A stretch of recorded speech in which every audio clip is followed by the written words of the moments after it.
ലാലേട്ടൻ്റെ വേറൊരു നല്ല ക്വാളിറ്റി എന്ന് പറയുമ്പോൾ ഒരുപാട് പുകഴ്ത്തിയാലും ഇങ്ങനെ കേട്ടോണ്ട് സന്തോഷം എന്നറിയും, കുറ്റം പറഞ്ഞാലും you take it in its stride. ഇതിന് രണ്ടും ഒരുപോലെ ചിന്തിക്കുന്ന ഏറ്റവും നല്ല, ഇതിന് നടുക്ക് നിൽക്കുകയല്ലേ ഏറ്റവും നല്ല, മിഡിൽ എന്ന് പറയാം അല്ലേ, ഏറ്റവും താഴേക്ക് ഏറ്റവും മുകളിലേക്ക് പോകാതെ നടുക്ക് ഈ ഒരു സമീപനം അത് എങ്ങനെയാ, അത് പണ്ട് തൊട്ടേ എങ്ങനെയായിരുന്നു, അത് പിന്നെ അത് കൾട്ടിവേറ്റ് ചെയ്ത് അങ്ങനെ ആയി തീർന്നതാണോ?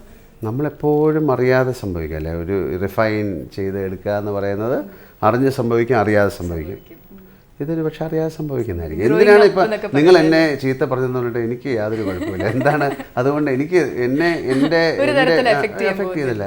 നിങ്ങൾ ഇത് നന്നായിട്ട് പറഞ്ഞെന്ന് പറഞ്ഞാലും എനിക്ക് അതിലൂടെ എനിക്കൊരു പ്രത്യേക കാര്യങ്ങളിലേക്ക് പോകുന്നില്ല.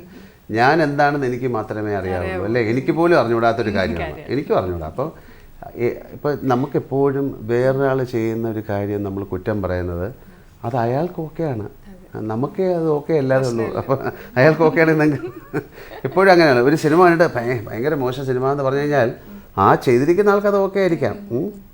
അപ്പോൾ അഭിപ്രായം പറയാമെന്ന് പറയുന്നത് വെരി ഈസി തിങ്. അപ്പം ഇപ്പോൾ എൻ്റെ അടുത്ത് ഒരാൾ വന്ന് നിങ്ങൾ ഇങ്ങനെ ചെയ്യാൻ പാടില്ല എന്ന് പറഞ്ഞു കഴിഞ്ഞാൽ ഞാൻ പറയും ഞാൻ ചെയ്യാതിരിക്കാം, പക്ഷേ നിങ്ങൾ എനിക്ക് ഇങ്ങനൊരു കാര്യം ചെയ്യൂ, അല്ല എനിക്കൊരു 50 കോടി. ഞാൻ പറഞ്ഞു വെറുതെ ഒരു അഡ്വൈസ് ഞാൻ എന്തിനാണ് കേൾക്കുന്നത്? അങ്ങനെ എത്രയോ പേർക്ക് വെറുതെ പറയാം. അതാണ്. എന്തെങ്കിലും ഒരു ട്രാൻസിഷൻ ഉണ്ടാവോ ആക്ടർ ടു ഫിലിം മേക്കർ എന്നുള്ളൊരു? എന്നെങ്കിലും എന്ന് പറയുന്നത് പറയാൻ പറ്റില്ല, ഉണ്ടാകട്ടെ. തീർച്ചയായിട്ടും നമുക്കില്ലേ, നമുക്ക് കുറേ നാൾ കഴിയുമ്പോൾ ഒരു നല്ല ചിലപ്പോൾ തോന്നും. അപ്പോൾ അതിനെ ഇപ്പോൾ ഒരു സിനിമ സംവിധാനം ചെയ്യുക എന്ന് പറയുന്ന നമുക്ക് ഈസി ആയിട്ടുള്ള കാര്യം അല്ല എങ്കിൽ പോലും അതിൻ്റെ കൂടെയുള്ള എല്ലാ ഘടകങ്ങളും നമ്മുടെ കൂടെ ഉണ്ട് അല്ലേ. ഒരു ക്യാമറാമാനോ അല്ലെങ്കിൽ ഇത്രയും 30 വർഷത്തെ ഒരു സഞ്ചാരത്തിനിടയിലുള്ള ഒരുപാട് സുഹൃത്തുക്കളുണ്ട്. അപ്പോൾ അങ്ങനെ ഒരു സിനിമ ചെയ്യുന്നില്ല, വളരെ ഇൻട്രസ്റ്റിംഗ് ആയിട്ടുള്ള എന്തെങ്കിലും ഒരു കാര്യം ഉണ്ടെങ്കിൽ ഒരു പക്ഷേ ചെയ്യാം. അതിപ്പോൾ ഞാനിതിനെ ഞാൻ കുറച്ച് എനിക്ക് അഭിപ്രായങ്ങൾ മാറ്റി പറയാൻ സ്വാതന്ത്ര്യമുള്ള ഒരാളാണെന്ന് ഞാൻ വിശ്വസിക്കുന്നു. ഇപ്പം ഞാൻ പറഞ്ഞല്ല, ചിലപ്പോൾ കുറച്ച് കഴിയുമ്പോൾ പറയും ഞാൻ ചെയ്യും, ചിലപ്പോൾ കുറച്ച് കഴിയുമ്പോൾ പറയും ഞാൻ ചെയ്യില്ല. പിന്നെ നമ്മൾ ഈ ലാലേട്ടൻ തന്നെ പറഞ്ഞു ലൈഫ് എന്ന് പറയുന്നത് ഇറ്റ്സ് ലൈക്ക് എ ജേർണി.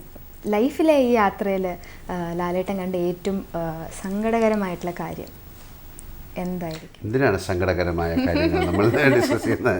സന്തോഷകരമായ കാര്യങ്ങൾ പറയാം. സങ്കടകരമായ കാര്യങ്ങൾ അങ്ങനെ ഒരു കാര്യം എല്ലാ ദിവസവും നിങ്ങൾ പേപ്പർ വായിച്ചാൽ മതി, എല്ലാ ദിവസവും സങ്കടകരമായ കാര്യങ്ങൾ കാണാം.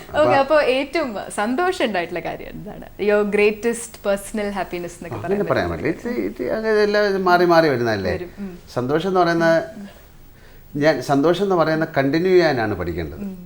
എല്ലാവരും ഹാപ്പി ആകും, അടുത്ത നിമിഷം അവർ അൺഹാപ്പി ആകും.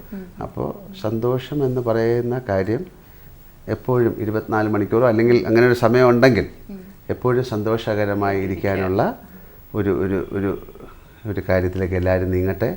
അപ്പോൾ സന്തോഷകരമായ ഒരു സമൂഹം നമുക്കുണ്ടാകും.